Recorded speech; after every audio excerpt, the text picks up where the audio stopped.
let's talk about not taking things personal. This is one of the things that is so hard for us to actually do.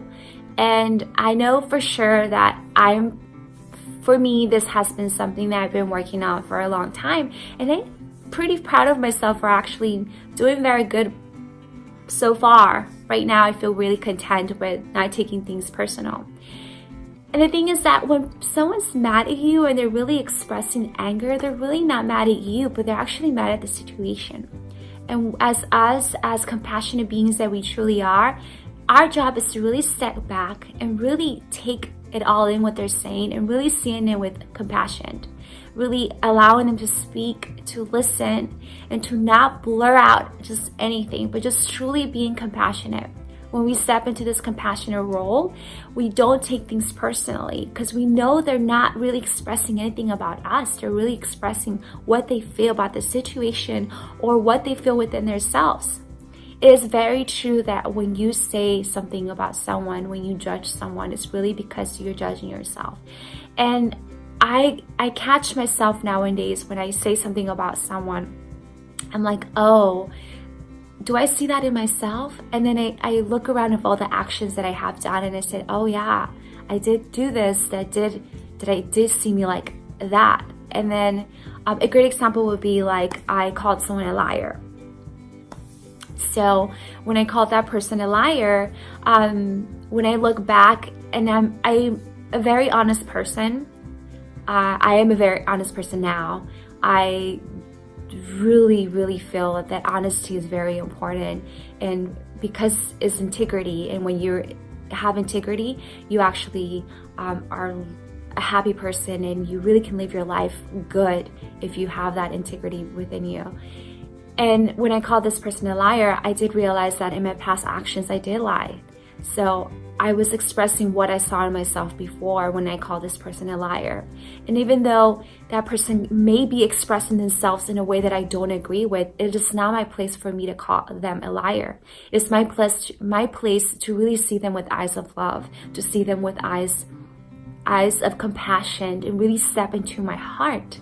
When you really step into your heart center and you really breathe long and deep and you come to your heart, do it with me. Close your eyes and come to your heart center. Just bring your thought to your heart. Bring the thought to your heart and breathe long and deep.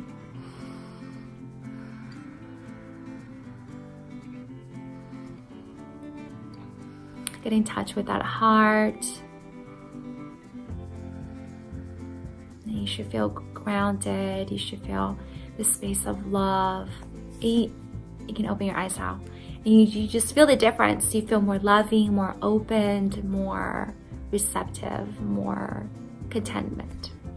It's actually a very wonderful feeling. So when a person is actually bursting out, saying things that you don't agree with, you can come back to the heart. And just by breathing long and deep, you just look at them, take a moment, breathe long and deep, and just come back to the center of the heart. And you'll realize that you won't be taking anything personally. And just listen to them. Listen to their anger. And know that their anger has nothing to do with you. And allow yourself to express that divinity within you, which is love. We can do this with our children, first of all, because our children need so much love and so much compassion. And I know it's hard sometimes that we scream, we're angry at our kids for doing things they shouldn't do, but coming back to our heart, breathing long and deep, and really not taking personally anything they've done. They're not trying to be little devils on us or trying to make our life miserable. They're just being kids.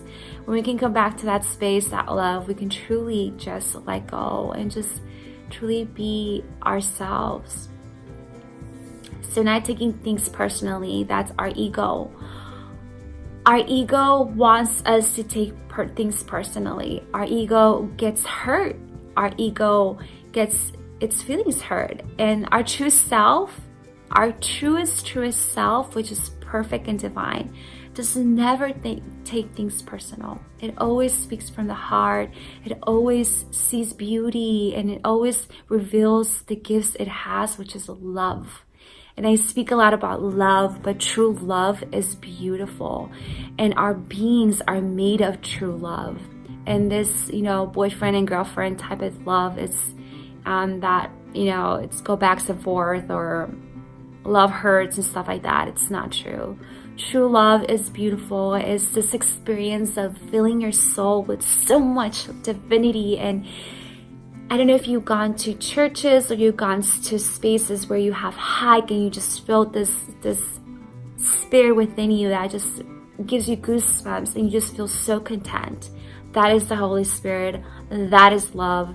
That is what you're made of. You're made of this feeling, wonderful feeling. And I want you to have these experiences often by not taking things personally, by stepping into your power, by owning who you are. When you own who you are, you don't take things personally.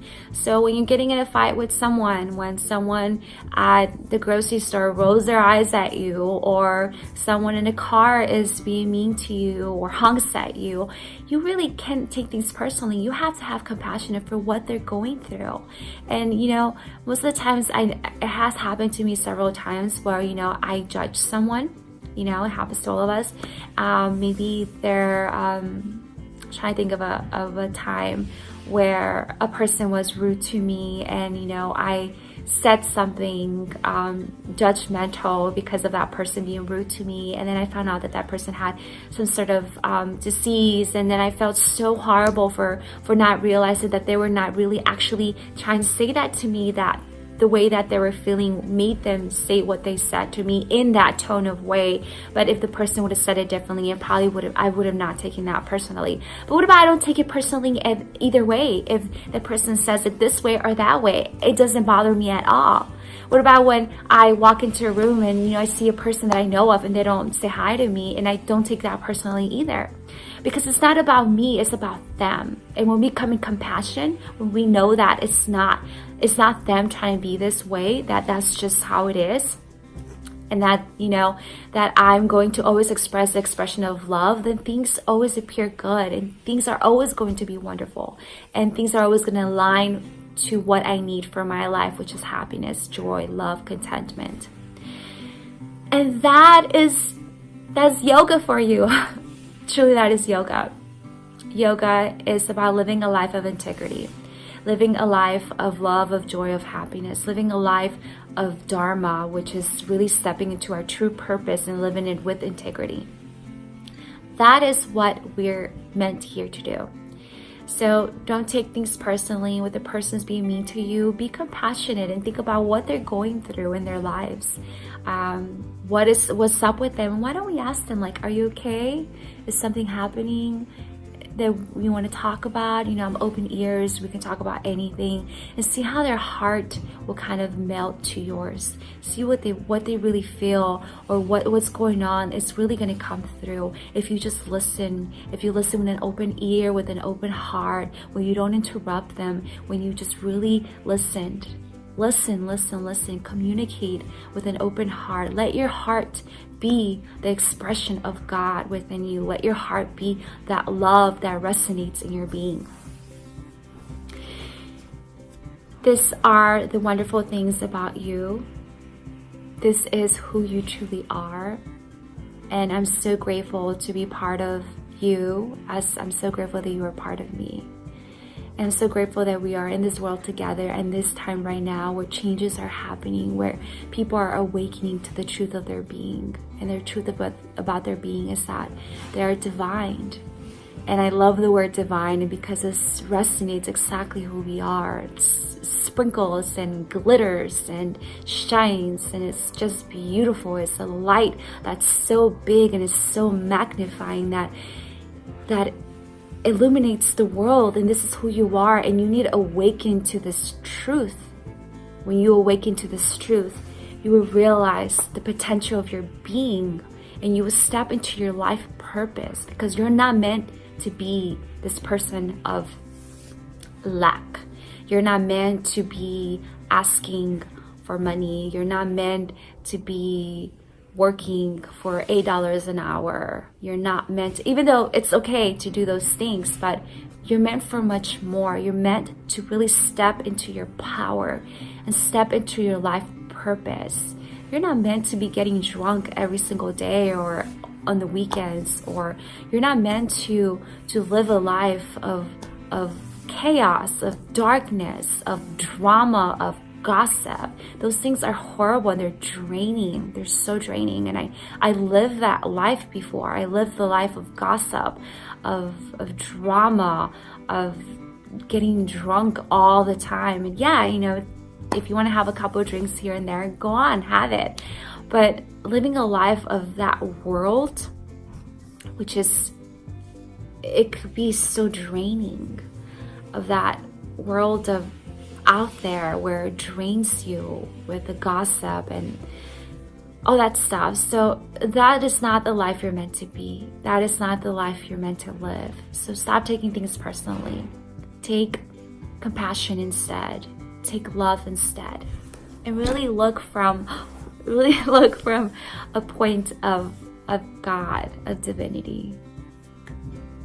Be you with all the love that you have to share for the world. Because we need you to awaken. We need you to step into the truth of your being and to not take things personally, to really be who you truly are meant to be. We need that from you. Sat Nam.